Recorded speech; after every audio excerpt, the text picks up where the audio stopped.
अ, नुकतंच असलेलं भारत-पाकिस्तान जे युद्ध आहे त्या दरम्यान आपण बघितलं की ड्रोन्स आणि अनमॅन्ड एरियल व्हेकल्सचा खूप मोठ्या प्रमाणात वापर झालेला आहे. आपल्या इथे पण काही सिटिझन्समध्ये अशा स्वरूपाची घबराट निदर्शनास आलेली आहे की लोकांना काही विमानं जी कमर्शियल विमानं पण आहेत ती पण ड्रोन्स असल्याचा भास वाटत होता.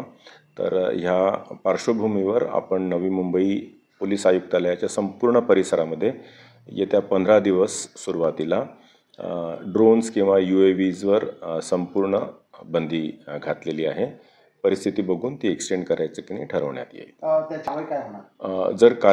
जर आपल्याला अशा स्वरूपाचं कोणीही ड्रोन किंवा UAV विदाऊट परमिशन जर उडवताना दिसलं तर त्याच्यावर ॲप्रोप्रिएट आपले जे BNS कलम आहे, BNSच्या अंतर्गत योग्य कलमान्वये त्याच्यापासून होणारं संभाव्य नुकसान, क्षती ह्याचं असेसमेंट करून ॲप्रोप्रिएट कारवाई करण्यात येईल.